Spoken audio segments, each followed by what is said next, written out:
Meus amados irmãos, nós vamos nesse instante meditar na palavra do Senhor. Convido você a abrir a sua Bíblia na carta que Paulo escreveu aos Filipenses, capítulo 4, do versículo 10 em diante.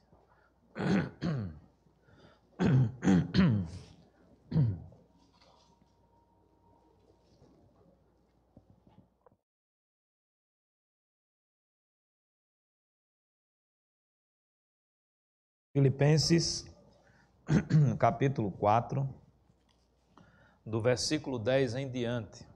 Antes da leitura do texto, permita aqui aos irmãos a seguinte introdução, a introdução da introdução.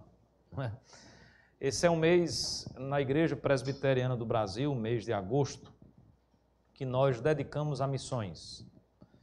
Então, durante todo esse mês, hoje a gente encerra a série de Filipenses. Na sua providência, aprove ao Senhor que essa série fosse encerrada com um sermão sobre missões no início do mês de missões. Eu tenho sempre falado, quando posso, que as pregações sistemáticas nos livros da Bíblia, é impressionante como encaixa perfeitamente momentos históricos, momentos apropriados. A palavra de Deus, irmãos, ela é viva, é eficaz, ela fala conosco. E aqui o contexto é esse, é o contexto de missões. E hoje, nos próximos domingos, nós vamos trabalhar esse tema aqui na igreja, o tema missionário. Então, que nós estejamos com o nosso coração voltados para esse tema, voltados, para tudo aquilo que envolve a obra missionária na igreja do Senhor Jesus. A igreja presbiteriana tem duas grandes frentes de missões, a Junta de Missões Nacionais e a PMT, a Agência Presbiteriana de Missões Transculturais. Alagoas, inclusive, tem missionários dessas duas agências aqui, tanto da Junta de Missões Nacionais, como esse ano chegou em Palmeira dos Índios, alguns missionários vinculados também à PMT, trabalhando ali no contexto transcultural com os índios, com a comunidade indígena aqui de Palmeira dos Índios. Então, que a gente esteja, durante todo esse mês, se envolvendo, envolvendo na campanha de missões. A gente vai ver isso aqui no próprio texto, da necessidade de todos esses envolvimentos. Então, olhe e leia, acompanhe a leitura do texto comigo, tendo essa visão missionária na sua mente. Diz assim a palavra: Alegrei-me sobremaneira no Senhor, porque agora, uma vez mais, renovastes a meu favor o vosso cuidado, o qual também já tinhais antes, mas vos faltava oportunidade. Digo isto não por causa da pobreza, porque aprendi a viver contente em toda e qualquer situação. Tanto sei estar humilhado, como também ser honrado. De tudo e em todas as circunstâncias. Já tenho experiência, tanto de fartura como de fome, assim de abundância como de escassez. Tudo posso naquele que me fortalece. Todavia fizestes bem, associando-vos na minha tribulação. Sabeis também vós, ó Filipenses, que no início do Evangelho, quando parti da Macedônia, nenhuma igreja se associou comigo no tocante a dar e receber, senão unicamente vós outros. Porque até para Tessalônica mandastes não somente uma vez, mas duas, o bastante para as minhas necessidades. Não que eu procure o donativo, mas o que realmente me interessa é o fruto que aumente o vosso crédito. Recebi tudo e tenho abundância. Estou suprido, desde que Epafrodito me passou às mãos o que me veio de vossa parte como aroma suave, como sacrifício aceitável e aprazível a Deus. E o meu Deus, segundo a sua riqueza em glória, há de suprir em Cristo Jesus cada uma das vossas necessidades. Ora, A nosso Deus e Pai seja a glória pelos séculos dos séculos. Amém. Saudai cada um dos santos em Cristo Jesus. Os irmãos que se acham comigo os saúdam. Todos os santos vos saúdam, especialmente os da casa de César. A graça do Senhor Jesus Cristo seja com o vosso espírito. Amém, amém. Vamos orar mais uma vez, vamos pedir que Deus nos abençoe nessa noite, na meditação da sua palavra. Eu vou pedir ao presbítero Jorge que nos eleve a Deus nessa oração. Vamos orar. Grande Deus, santo e soberano Senhor do universo,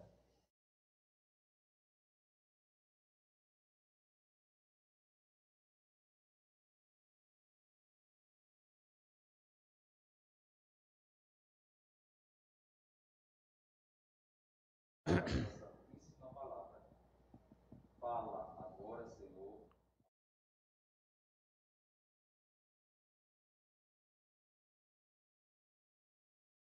Amém, amém. Meus amados irmãos, é impossível olharmos para esse texto, para aquilo que acabamos de ler, sem pensarmos no contexto. É preciso essa compreensão. Permita os irmãos retomar algo que nós já falamos, que muitos já sabem. Talvez outros ainda não conseguiram absorver de forma mais real, mais plena, o contexto dessa carta. Filipenses, ou os irmãos filipenses, ou a igreja de Filipos, é uma igreja que tem na sua origem a participação do apóstolo Paulo. Foi, na realidade, a nossa primeira mensagem nessa série que nós estamos expondo essa carta. Registrado lá no livro de Atos dos Apóstolos, capítulo 16. Uma igreja que é fruto da obra missionária. Uma igreja que é fruto do chamado que Deus fez ao apóstolo Paulo para que ele fosse um apóstolo entre os gentios. Saindo ali da base de Jerusalém, saindo da Judéia, saindo da origem, ou das origens da igreja cristã, o apóstolo Paulo, então, no seu empreendedorismo missionário, ele viaja por várias regiões do Império Romano. Chega, inclusive, aqui à Europa, estabelecendo a primeira igreja cristã no continente europeu, a igreja de Filipos. Ali, Lídia foi convertida, ali o carcereiro é convertido, ali uma jovem possessa é liberta e transformada pela mensagem do Evangelho. E essa igreja, portanto, e a gente começa a pensar, e eu queria hoje, de fato, pensar sobre a obra missionária, porque o contexto é esse. Essa igreja, portanto, fruto dessa ação missionária do apóstolo Paulo, se associa ao seu ministério. Se associa ao seu ministério. Isso está posto de forma muito clara nos versículos que nós acabamos de ler, não é? Desde o início do seu nascedouro, essa é uma igreja associada à obra missionária. Porque, meus amados irmãos, nós precisamos entender isso. A obra missionária, ela não para, ela não pode parar. Deus sempre haverá de levantar obreiros, homens, mulheres, servos e servas, para que o evangelho possa prosperar, para que o evangelho possa progredir. E nós temos essa constatação na história da igreja, ao longo de séculos e mais séculos da história da igreja. Nós sempre vamos encontrar homens e mulheres tocados pelo Espírito Santo de Deus, sendo instrumentos nas mãos de Deus para a pregação do Evangelho, para a salvação das vidas, para o crescimento da igreja. Nós, presbiterianos do Brasil, somos muito afeitos a esse tema, porque nós também somos frutos de uma ação missionária.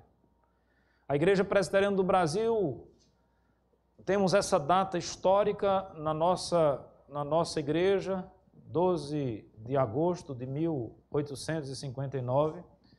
O solo brasileiro, a pátria brasileira, recebe um missionário, Simonton, vindo dos Estados Unidos, que teve um chamado de Deus para ser missionário, quando em Princeton, cursando teologia, escuta a palavra de Deus, o chamado de Deus, há um despertamento, ele se prepara para a obra, deixa o seu país e aqui se estabelece. E dessa ação, e depois dessa ação, muitos outros missionários vieram. A Igreja Presbiteriana hoje tem missionários espalhados não apenas no Brasil, mas no mundo afora. Nós temos inclusive pastores presbiterianos trabalhando hoje nos Estados Unidos, para que os irmãos tenham ideia. Pastores presbiterianos espalhados na Europa, pastores e missionários presbiterianos espalhados, não é, na Ásia, do Ocidente ao Oriente, do Norte a Sul. A Igreja Presbiteriana tem atuado na obra missionária. Nós temos um quadro bem grande ali no mural. Aquele é o quadro só dos missionários da Junta de Missões Nacionais. Temos muitos outros, missionários, missionárias, não necessariamente pastores, atuando em lugares onde o evangelho é extremamente difícil, atuando em países onde o cristão é perseguido, homens, mulheres, abnegados, abnegadas, que largaram tudo o que poderiam construir na vida do ponto de vista material e um dia ouviram o chamado de Deus para ser um missionário, para ser uma missionária. A Igreja Presbiteriana é afeita a esse tema, meus amados irmãos, porque nós somos frutos de uma ação missionária e nós nos tornamos uma igreja missionária também ao longo da história. Obviamente que muitas igrejas não abraçam como deveriam abraçar a obra missionária. Muitas igrejas não adotam missionários, muitas igrejas não abrem campos, não é? Esse é um despertamento que deve existir no nosso coração, esse é um despertamento que deve existir, e esse não é um despertamento do pastor apenas, é um despertamento de toda a liderança da igreja. Veja, meus amados irmãos, que quando Paulo começa a falar a respeito daquela igreja, né, veja aí, por exemplo, o verso 15, diz assim: sabeis também vós, ó Filipenses, que no início do Evangelho, quando parti da Macedônia, olha a informação dada pelo apóstolo Paulo, nenhuma igreja se associou comigo no tocante a dar e receber, senão unicamente vós outros. Aquela igreja tinha esse despertamento, aquela igreja tinha esse envolvimento, porque, meus amados irmãos, a obra missionária ela deve ser feita em todo lugar, ela deve ser feita em todo tempo, ela deve ser feita no contexto muito próximo a nós, dentro da nossa família, dentro do nosso condomínio, dentro da nossa cidade, dentro do nosso país, mas ela precisa também extrapolar essas barreiras, ela precisa ser feita e ser realizada no contexto transcultural. E muitas vezes se faz necessário a figura do missionário, do enviado, daquele que vai sair, não é? Na realidade, o termo, inclusive, apóstolo, traz-nos essa ideia, aqueles que vão além, aqueles que têm uma missão específica, aqueles que vão divulgar a palavra do Senhor. O missionário é alguém que faz isso. O missionário é alguém que dedica a sua vida para a pregação da palavra de Deus, naquela perspectiva bíblica, a tempo e a fora de tempo. O apóstolo Paulo não era apenas um apóstolo do colégio apostólico, numa perspectiva eclesiástica, administrativa, acima de qualquer coisa, ele foi um grande missionário. Talvez, o maior missionário que a igreja cristã já tenha visto. E não falo apenas por números apresentados, não seria esse o melhor critério, mas é aquela pessoa que no início, no nascedouro da igreja, recebe de Deus a missão de ir aos gentios. Lembremos que nós estamos aqui dividindo nessa concepção o mundo entre os judeus e os gentios. Nós somos gentios, nós somos frutos da obra missionária do apóstolo Paulo, que atinge outras nações, que atinge outras cidades, que atinge outras localidades. E o texto então vai narrar nessa despedida da sua carta as suas palavras finais aos irmãos ali da igreja de Filipos. Nunca é demais lembrar que o apóstolo Paulo encontra-se preso em Roma. Nunca é demais lembrar que o apóstolo Paulo, quando escreve essa carta, encontra-se preso não por outra razão, senão por ser um missionário, senão por pregar o evangelho, senão por anunciar Cristo. Essa é a razão da sua prisão. A intolerância religiosa, ela sempre esteve presente na história da igreja cristã. A igreja cristã sempre foi perseguida, missionários sempre foram perseguidos, cristãos sempre foram, infelizmente ou felizmente, aniquilados. A ponto de Tertuliano, um pai da igreja, dizer que o sangue dos mártires é a semente, não é? Do evangelho, do crescimento da igreja, do florescimento da igreja. Eu queria olhar para esse texto em duas perspectivas. A perspectiva do missionário e a perspectiva da igreja. Prometo que não vou demorar muito tempo. Minha introdução já foi longa, mas era necessário fazer essa contextualização para os irmãos.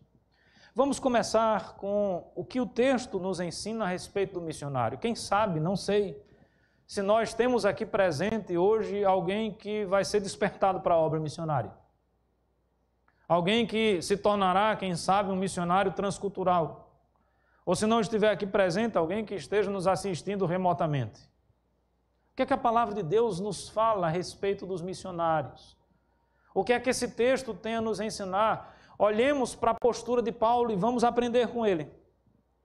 Como eu falei aqui, o apóstolo Paulo está na obra missionária, está no avanço missionário, está pregando o evangelho, está fazendo com que a palavra do evangelho transponha os limites de Jerusalém e atinja os confins da terra. A primeira expressão que me chama a atenção é a primeira palavra que nós encontramos nesse texto. Paulo diz assim: alegrei-me sobremaneira no Senhor. Não é a primeira vez que o apóstolo Paulo vai tratar sobre a alegria nessa carta. Meus amados irmãos, a obra do Senhor, ela precisa ser feita com alegria. Mas entenda aqui que é uma alegria em toda e qualquer circunstância. Não é apenas a informação de que Paulo está preso. Mais do que isso, veja, versículo 11. Deixa eu ler o 11, o 10, o 11, o 12, avançando nessa primeira parte, nesse primeiro bloco aqui desse texto. Alegrei-me sobremaneira no Senhor, porque agora, uma vez mais, renovastes a meu favor o vosso cuidado, o qual também já tinhas antes, mas vos faltava a oportunidade. Ele está se alegrando a Deus porque chegou, por mãos de Epafrodito, a doação, o amor, o cuidado, o carinho, a atenção daquela igreja para ele que estava ali, necessitado, preso na masmorra na cidade de Roma. E ele diz, olha, quando nós estamos nessa situação e chega algo dessa natureza, é motivo de alegria. Mas veja o que Paulo diz no verso 11, digo isto o quê? Expresso essa alegria, não necessariamente porque eu não tinha e agora tenho, por causa da necessidade física em si, por causa da pobreza. Não. Não é por isso que eu estou colocando essa palavra alegria. A alegria de Paulo não se resume ao momento de ter. Se eu tenho, eu sou alegre. Se eu não tenho, eu estou triste. Se eu tenho condições de consumir, eu sou a pessoa mais alegre do mundo. Se eu não tenho condições de consumir aquilo que eu gostaria de consumir, eu vou definhar na minha tristeza. Eu vou dar vazão e dar lugar, não é? Muitas vezes a sentimentos que não deveriam existir no nosso coração.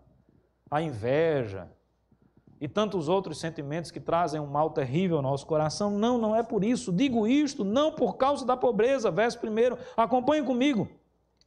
Ele diz assim, aprendi a viver contente. Olha mais uma vez a expressão feliz aí. O que é contente? É felicidade, é alegria. Aprendi a viver contente em toda e qualquer situação. Então, meus amados irmãos, aquele que é um servo, aquela que é uma serva do Senhor, é alguém que tem como característica na sua vida a alegria. Mas não é uma alegria que leva em consideração a circunstância momentânea que nós estamos vivendo e que nós estamos experimentando. O cristão é alegre, o cristão é contente, o cristão é satisfeito, o cristão é pleno em toda e qualquer circunstância. O missionário precisa ter muito claro esse sentimento no seu coração. Essa mentalidade deve estar presente na sua vida. Porque, meus amados irmãos, a obra missionária não é fácil. A obra missionária, ela traz consigo, de fato, dependendo inclusive da circunstância, mais ou menos, ela traz consigo muitas adversidades, muitas privações. O próprio Senhor Jesus disse àqueles que queriam segui-lo, ou afirmavam que queriam segui-lo, o Filho do Homem não tem onde reclinar a cabeça. As raposas têm as suas tocas, né? As aves têm os seus ninhos, o Filho do Homem não tem onde reclinar a cabeça.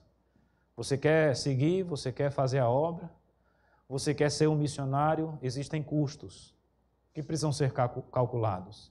E se você for uma pessoa ranzinza, se você for uma pessoa que olha a vida do ponto de vista negativo, não é? Aquela pessoa que sempre que olha para o copo pela metade, sempre vai dizer que ele está meio vazio. Se você é uma pessoa que não consegue se alegrar na sua vida, você sempre precisa, parece que ser carregado por outra pessoa que fique dando injeção de ânimo para você, você vai ter muita dificuldade na obra missionária.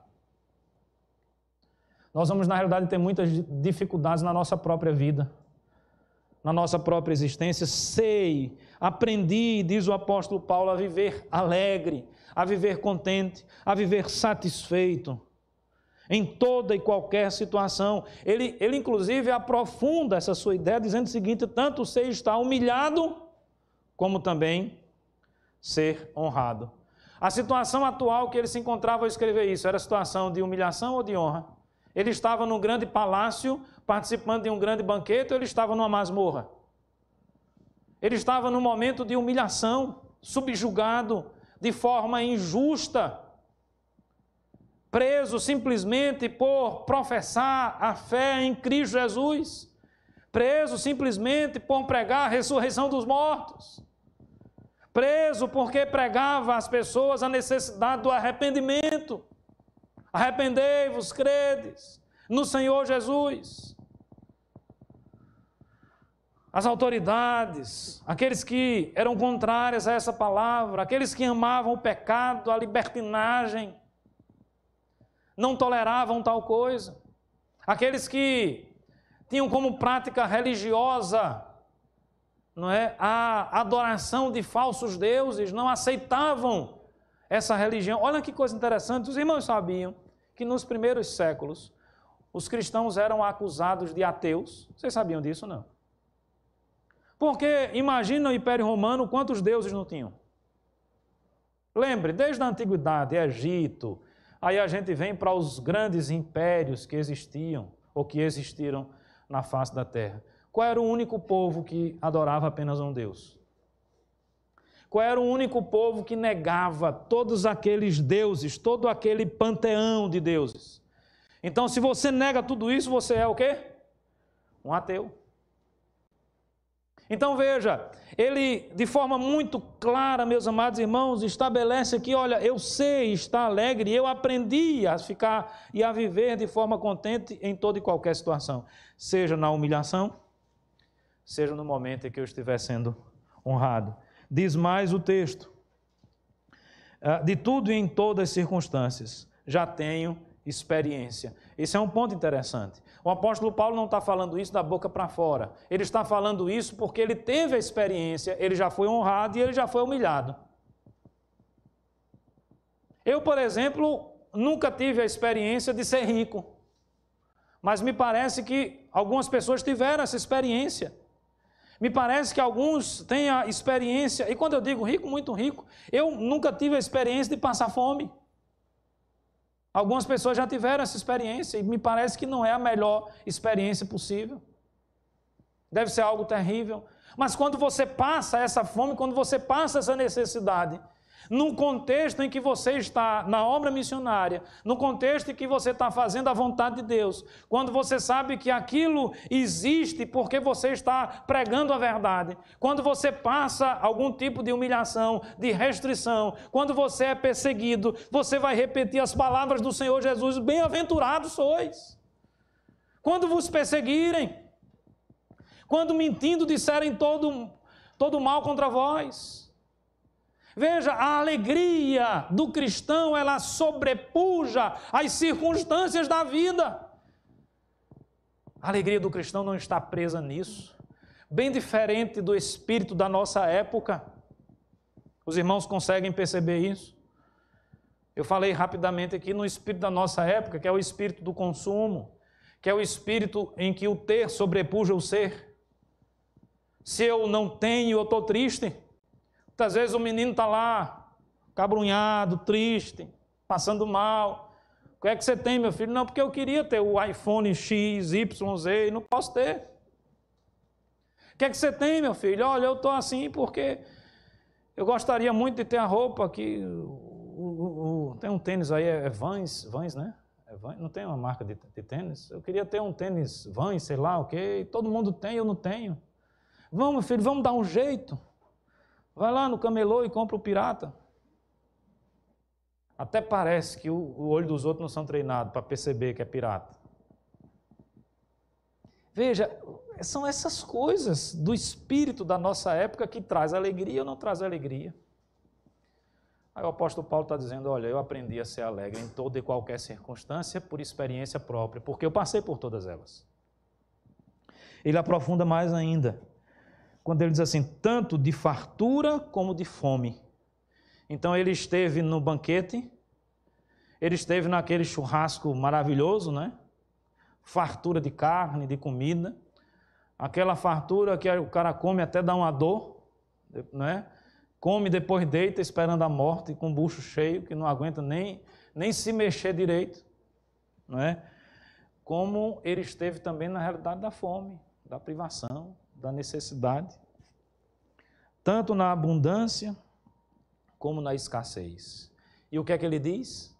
Ele diz: eu sou feliz. O que é que ele diz? Eu sou contente. O que é que ele diz? Eu sou alegre. Mas sabe por quê, irmãos?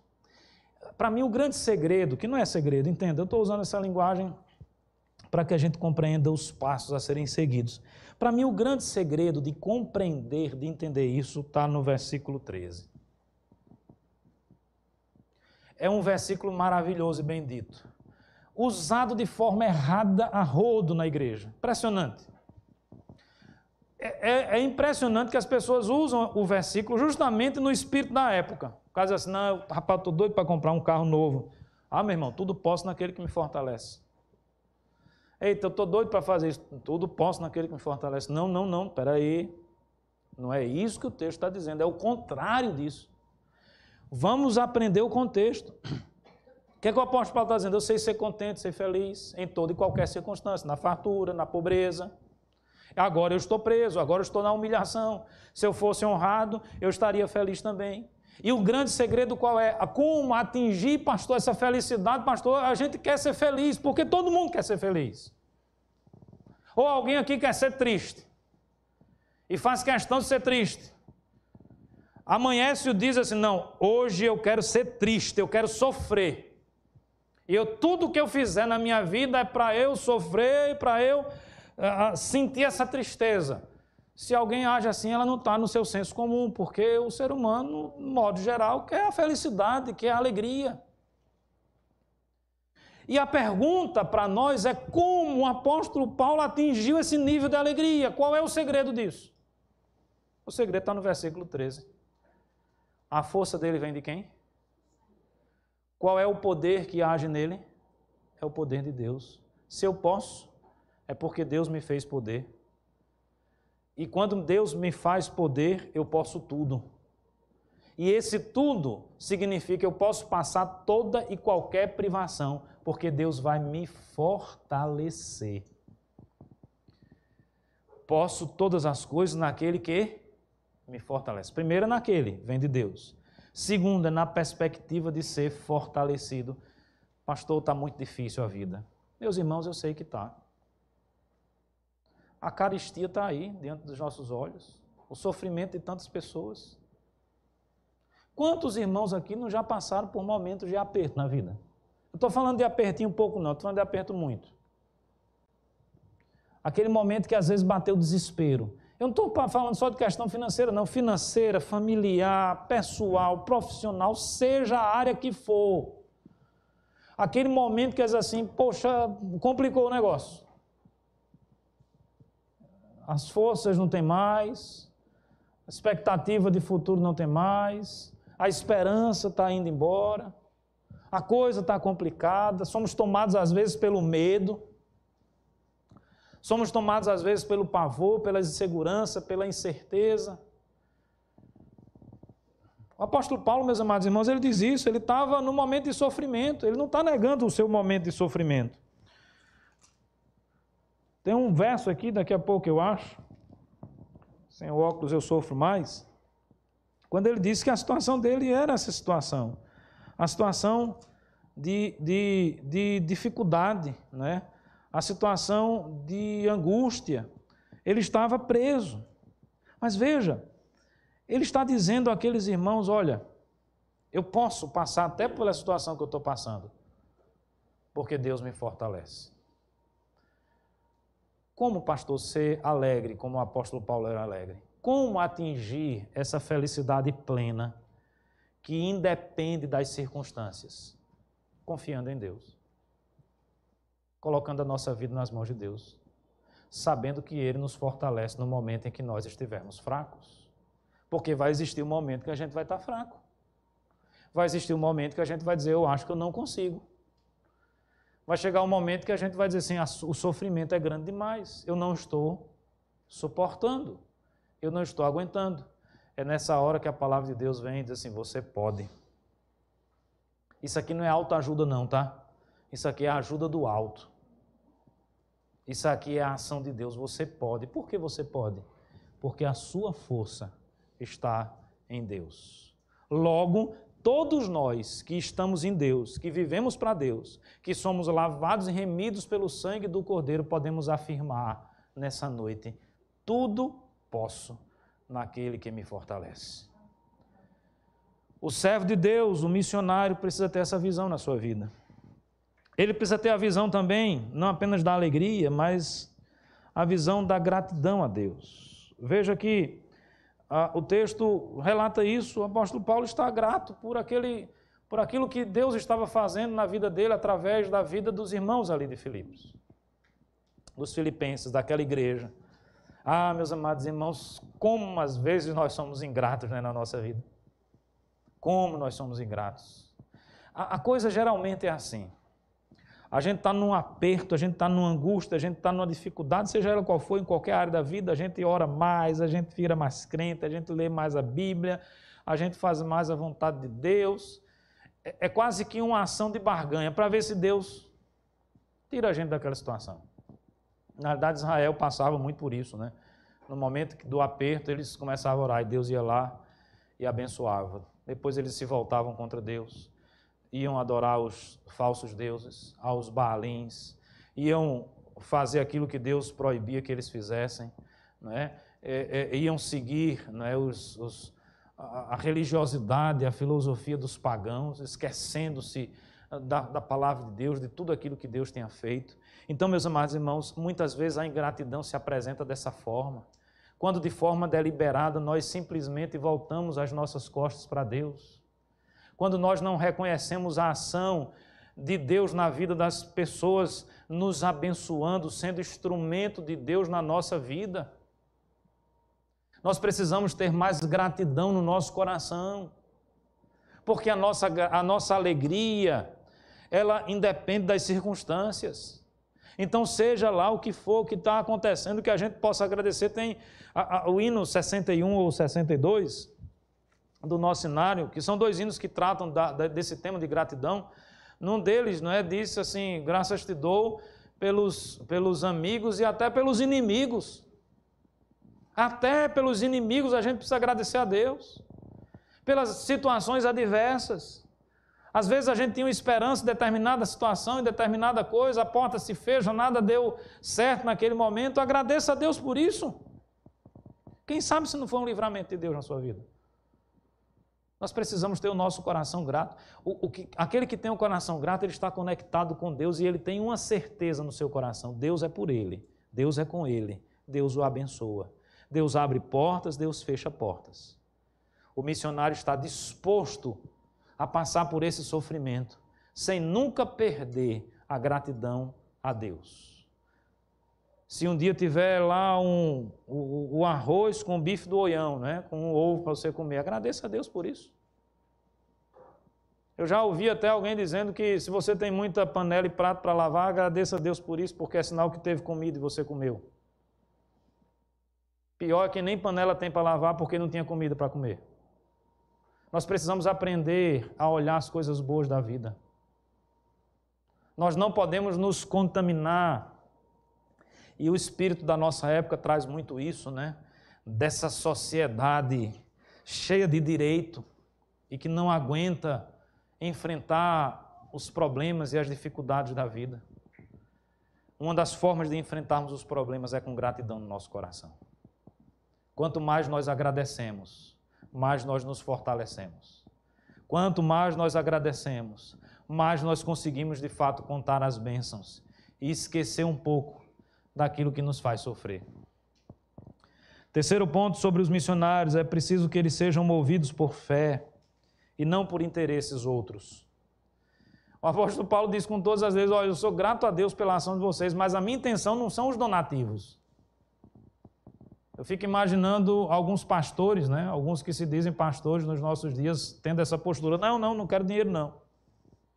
Tem uns que, se puder, esgana, não é? Usa, inclusive, de técnicas psicológicas para tentar tirar dinheiro do povo.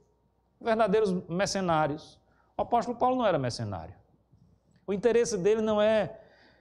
Ele não é guiado pelo interesse material, pelo interesse do donativo, pelo interesse financeiro, não, em hipótese nenhuma. Na verdade, ele até fazia tendas para não depender da igreja.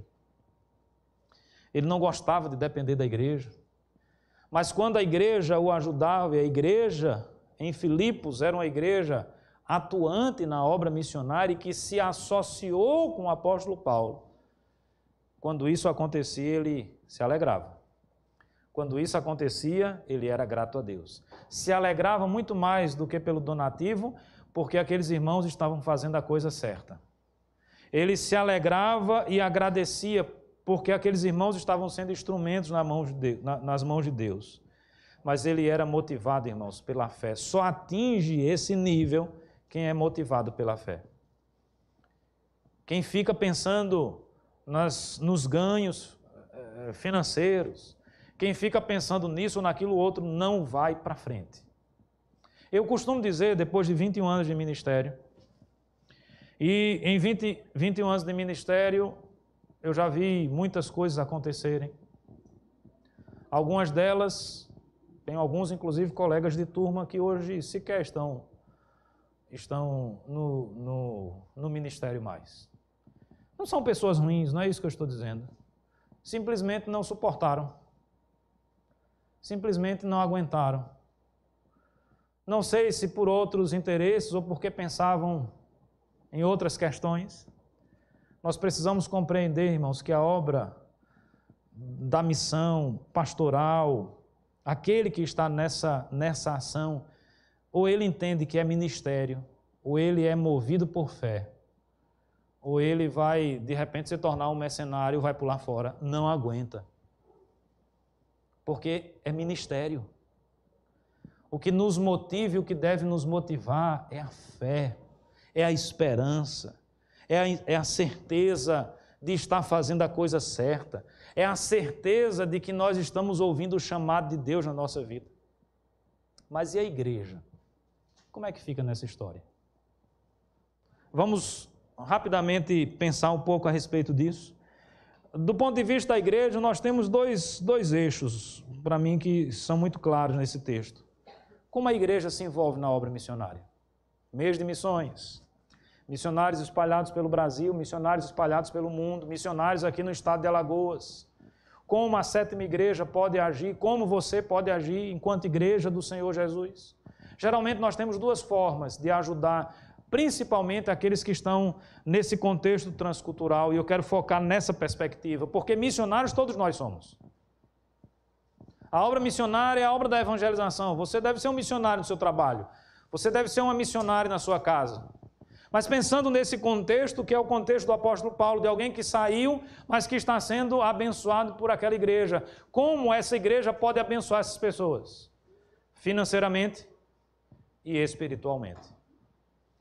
O sustento material, o sustento necessário para aquilo que é necessário também para a sobrevivência de Paulo, e obviamente que essa igreja precisa se associar ao missionário do ponto de vista espiritual. São as duas frentes, são as duas coisas, não tem como pensar diferente disso. Eu acho que eu citei aqui, alguns domingos para trás aí, alguns missionários nossos da APMT têm passado um aperto muito grande nesses dias de pandemia pela disparada do dólar, para a gente só ter uma noção de como as coisas funcionam. Aqueles que estão trabalhando em outros países, Europa, África, Ásia, em outros continentes, a moeda que rege isso, geralmente, o sustento necessário, ele faz um planejamento, ele faz um levantamento, olha, eu vou ser um missionário no país tal, quanto é que eu preciso para me manter lá? Sei lá, você precisa de $3.000, você precisa de $5.000, você precisa de $1.000, não sei, cada país, cada realidade vai ser uma situação. E ele então levanta parcerias de igreja, parceria de irmãos, ou seja, a igreja, como Filipos, se associando àquele missionário. Ele escuta o chamado de Deus. Muitas vezes ele vai com sua família, vai com filhos pequenos. Ele vai para a obra missionária. O sustento é a fé de que aqueles irmãos vão cumprir com a sua palavra, que aquela igreja vai cumprir com a sua palavra, porque tudo isso está baseado em fé. Nós não obrigamos ninguém a contribuir aqui na igreja. Eu tenho certeza que ninguém aqui nunca foi constrangido a dar um centavo aqui na igreja. Tudo é por fé, tudo é por vontade voluntária, específica de cada um dos irmãos. Aqueles que são dizimistas são por fé. Aqueles que estão doando as missões, faz por fé. Aqueles que vão, e daqui uns dias a gente vai começar a campanha para a construção do nosso templo, vai fazer isso por fé, porque todos nós sabemos que vivemos dias difíceis. Ninguém aqui coloca a questão financeira como sendo a questão primordial para você se tornar membro da igreja, para ser mais crente ou menos crente. Não, o ponto não é esse. Mas uma coisa é certa, aqueles irmãos que estão na obra missionária precisam do sustento, eles precisam comer, eles precisam comprar roupa. Alguns sabem, têm alguma profissão, têm algum trabalho, vão fazer tendas, outros vão ter mais dificuldades nesse sentido. E a igreja precisa se envolver com isso, irmãos. A igreja precisa se mobilizar. Nós precisamos ajudar aqueles que têm a necessidade, que muitas vezes estão fazendo uma obra lá na linha de frente que nós não estamos fazendo. Nós vivemos numa grande guerra espiritual. Pega a ideia da guerra. Vamos tentar estabelecer aqui a ideia da guerra. Quando dois países entram em guerra, existem aqueles que estão na linha de frente, mas existem aqueles que dão a retaguarda. Não é assim? Tem um que está lá, prestes a levar o tiro. Mas para que ele chegasse lá, teve gente cá dando a retaguarda. E se não tiver a retaguarda, ele está aflito, ele está acabado, ele está morto. Obviamente que quem vence as nossas batalhas por nós é o Senhor Jesus. Obviamente que o milagre de Deus tem sido uma realidade na obra missionária ao longo dos séculos. Mas isso não isenta a responsabilidade da igreja. Que Deus é Deus, nós sabemos. Que a obra vai ser feita, nós sabemos. Que se não tiver nenhum de vocês, nenhum de nós dispostos a sermos missionários, a sermos pastores, a sermos lideranças na igreja, as pedras vão falar. Deus vai levantar as pedras, a coisa vai acontecer. Porque Ele é Deus, porque essa é a vontade dEle, porque Ele é soberano. O ponto não é esse, o ponto precisa ser entendido por todos nós, que muito mais do que uma obrigação, o envolvimento na obra missionária é um grande privilégio para todos nós. Nós somos mordomos daquilo que Deus tem nos dado. Se Deus tem abençoado a sua vida, levado prosperidade para a sua vida, louvado seja Deus por isso. Você é mordomo disso.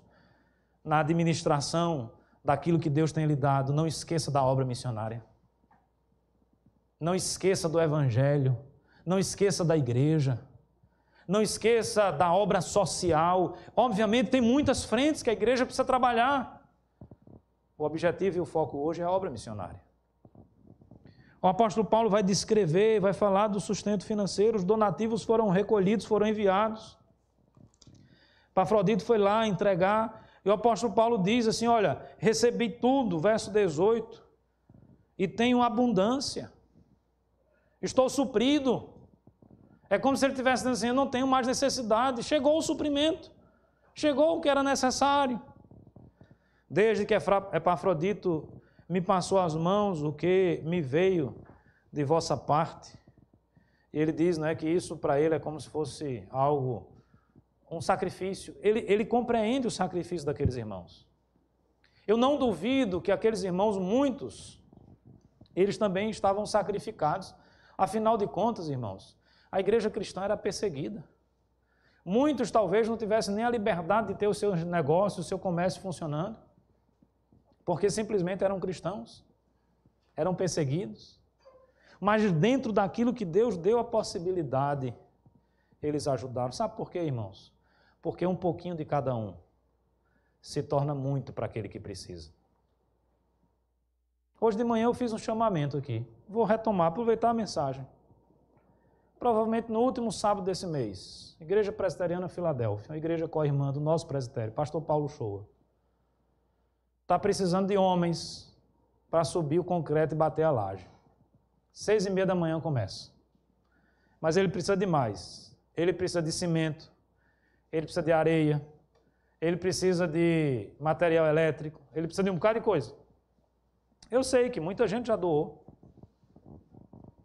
Eu sei que muitos estão apertadíssimos.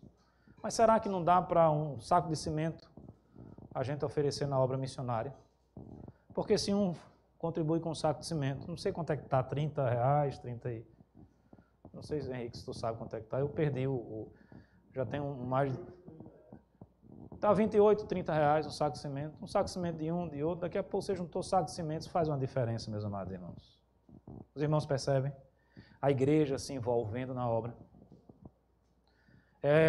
Aqueles irmãos que precisam, aqueles irmãos que necessitam. E os missionários têm as suas necessidades, as suas demandas.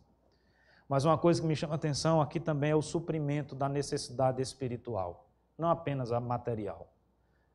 Veja, Epafrodito foi lá. A igreja está presente. Aquela igreja com certeza orava pelo apóstolo Paulo.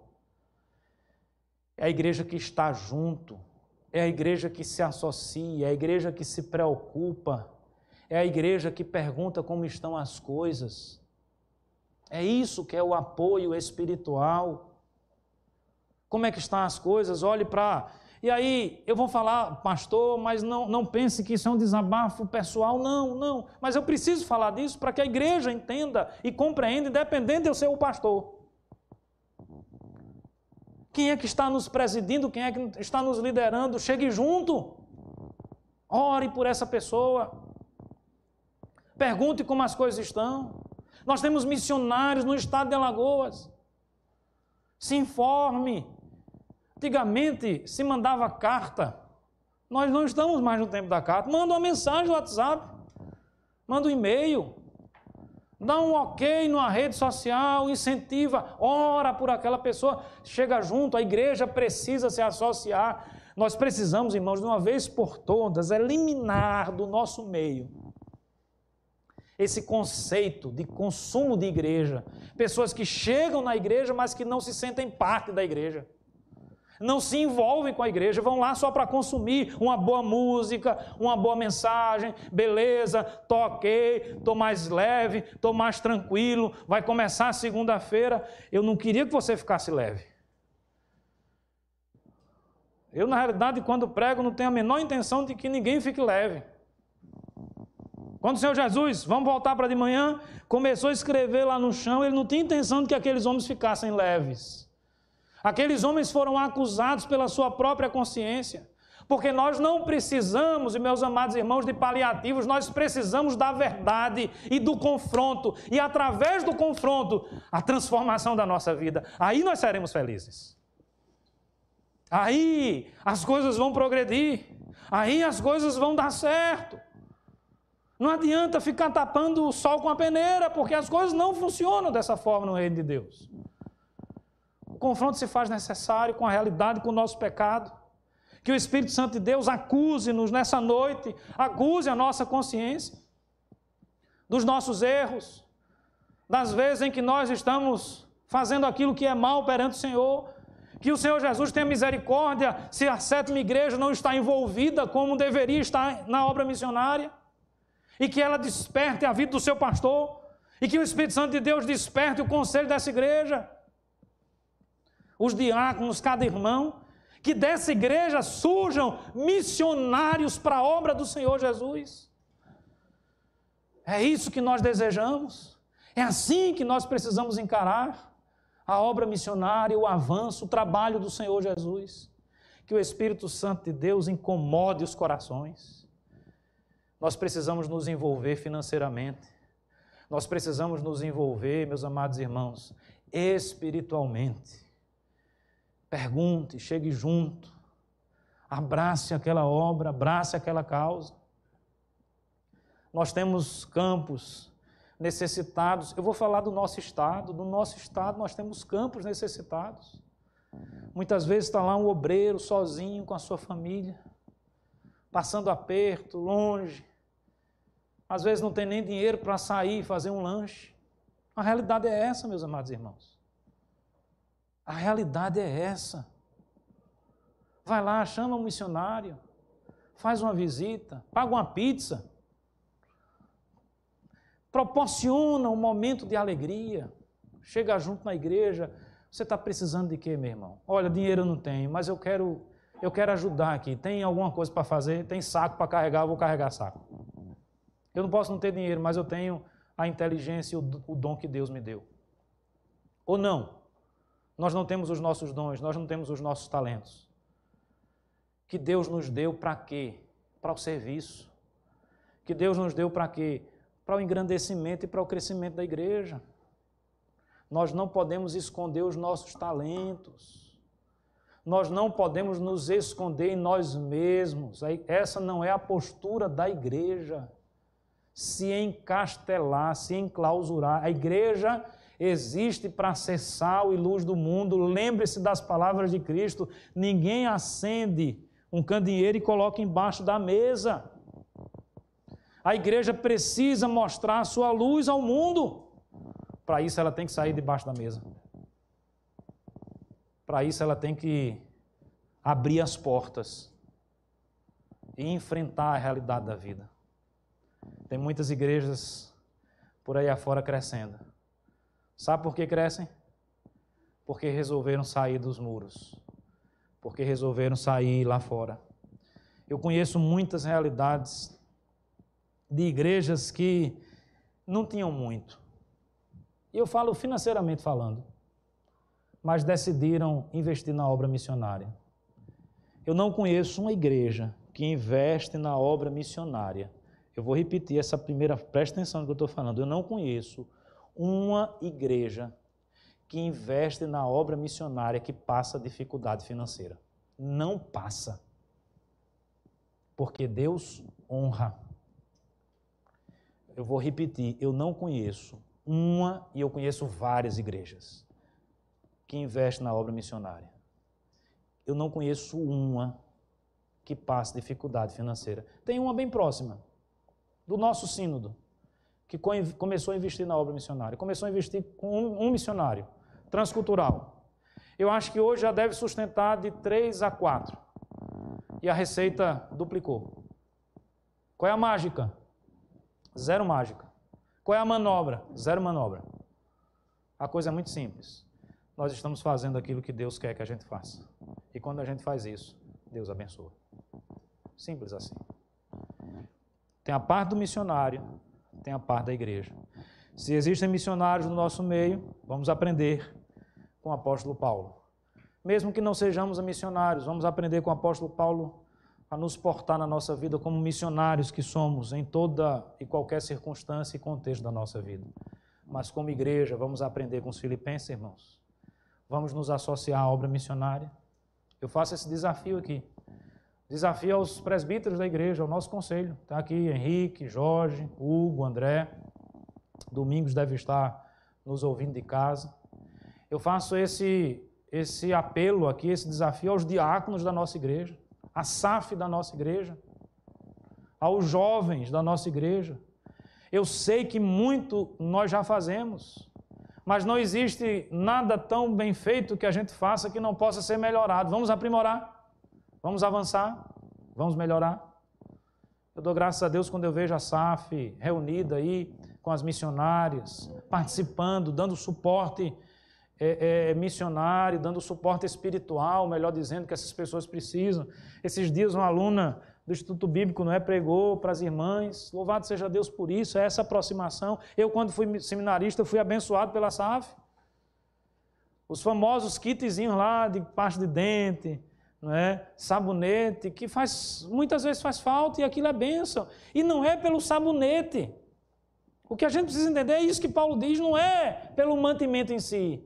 É a preocupação, é o carinho, é o amor. Sou eu dizendo, olha, eu estou aqui. Qualquer coisa que você precisar, pode acessar. Eu louvo a Deus pela vida dos nossos jovens, que estão fazendo o trabalho já há 2 meses lá no Lar Batista, com as crianças, com as meninas. Louvado seja Deus, vamos multiplicar as nossas ações.